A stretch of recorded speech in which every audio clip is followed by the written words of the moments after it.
Hi, I'm Lori Frank from Family Support at Community Living Victoria, and I'm back with another frequently asked question video. It's a beautiful day in the neighborhood today, so I thought I would take us outside for today's question. So today's question has to do with housing. We are often asked, what are the options, the residential options for an adult with a disability? So I'm going to go over for you today the standard options and then some of the more creative options that we've seen over the years. As always, if you look just below the video here, you will see lots of links with lots of more information than I can fit into this little video for you to follow up on. So I'll go really briefly into how an individual requests residential services through Community Living BC. So an individual needs to be eligible for Community Living BC, and then they need to sit down with their facilitator that has been assigned to them to make the request for residential services. When that request is approved and funded, the individual can then look around to acquire that service. So there are a few different services or options that individuals are generally looking at. The first one I'm going to tell you about is called Supported Independent Living, or SIL. In Supported Independent Living, an individual will live in their own home. So that may look like a suite that they're renting. It may be BC housing. In some cases, we have individuals who own their own homes. And these individuals need some extra support in order to be independent in their home. So in that case, the service that they would request is Supported Independent Living. And what that looks like is, for a set number of hours a week, a worker will come to their home and work on goals with them. So commonly goals that individuals set out for themselves are related to independent living skills. So things like budgeting, banking, transportation, getting connected to social resources, getting connected to other community resources, helping to navigate the different systems, learning how to advocate for themselves. So things like that may be the goals for people who are requesting supported independent living. In the case of Supported Independent Living, the housing itself is not funded by Community Living BC. It is funded by the individual in whatever way that they have arrived at that funding. Another option is called Supported Apartment Living, or SAL. So this is a program that Community Living Victoria runs, and what we have done is we rent several apartments within a regular apartment building. And then those apartments, we have individuals with disabilities living in each of the apartments. And within that building, we have an extra apartment rented where we have staff available to those individuals living in the apartment building. The staff are responsible for assisting the individuals living there, and they also are responsible for providing programming and resources and advocacy, and in general just again assisting individuals with their daily living. So it's an additional level of support in that someone is always available during working hours to the individuals in the apartment, and then someone is also available off hours should something come up. So it's a higher level of support in that programming and resources, and those kinds of activities are worked into it. Currently, our supported apartment living program is full. Unfortunately, well, it's fortunate and unfortunate. It's great for the people who are there right now, but we do know that there is a high demand for this program. So even though it is full, we always encourage families to let CLBC know that this is a program that they are interested in, so that CLBC gets an accurate reflection of that interest. Because the hope is always that we would be able to expand the program should there be enough interest, and there certainly has been over the years, and our hope is to expand it eventually.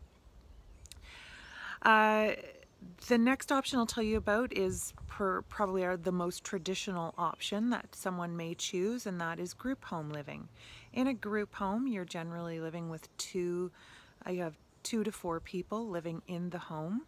Everyone has their own bedroom, and then the rest of the house is shared space.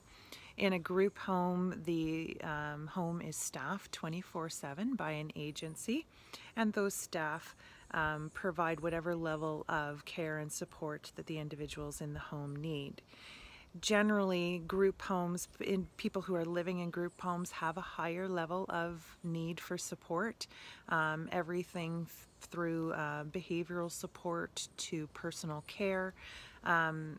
So it is, again, another level up in terms of the amount of support that an individual would receive. There are several agencies across Victoria that operate group homes. Again, space, it's one of those programs where space is limited, but it's something to ask your facilitator about if it's of interest to you. And the final sort of standard option that I'm going to tell you about is called home share. Home share is when an individual with a disability lives in a family home, and that family has a contract with CLBC to provide care and services for that individual.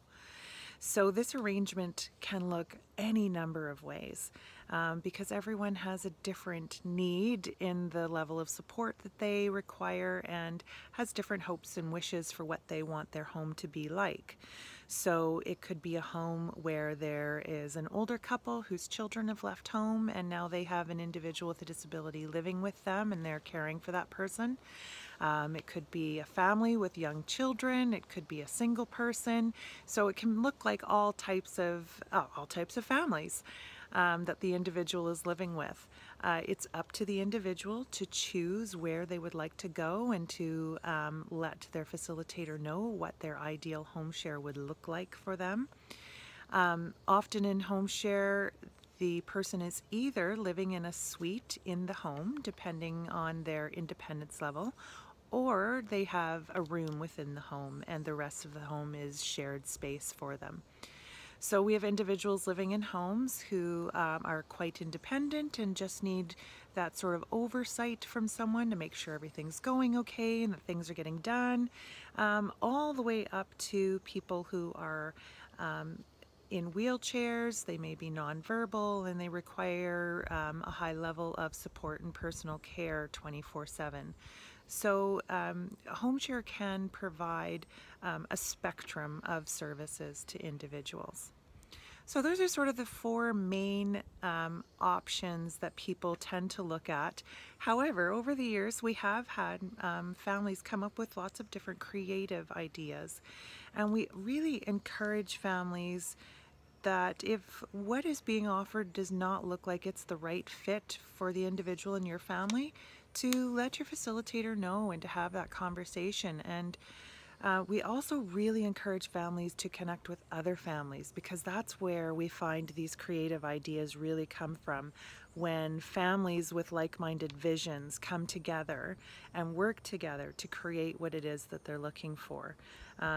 Because just like all of us, life is not a one-size-fits-all box. And so there are people who want a different box than is what is being offered.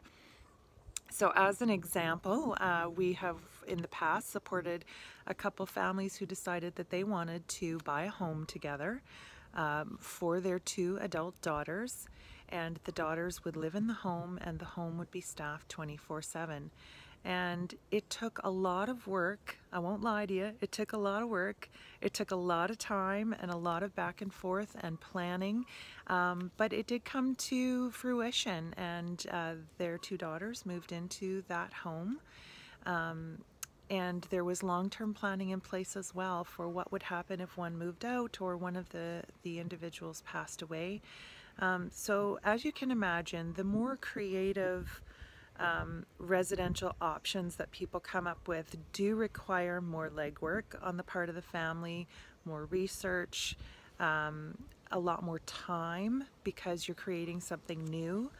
But we do encourage families to look at this if this is something that you are hoping for and that the individual in your family is hoping for. Is something a little different than what's being offered, because you never know what you can come up with. You may break new ground for something that, 10, 20 years from now is actually just one of the standard things that becomes offered to individuals. So we really do encourage that connection and creativity between families. So those are sort of your main options, residential options that are funded by Community Living BC. So again, like I said, lots of links down below the video that you can take a look at and follow up on. And if you have any further questions about housing, please feel free to connect with us. Community Living Victoria's phone number is below, and family supports, our names and our email addresses and all that good contact info is below. I also encourage you to sign up for our monthly newsletter. There's a sign up address below as well where you can do that, and every month we send out lots of information about everything that is going on in Victoria that may be relevant to you and your family. All right, so that's it for today. Until next time, I will see you for another frequently asked question video. Thanks.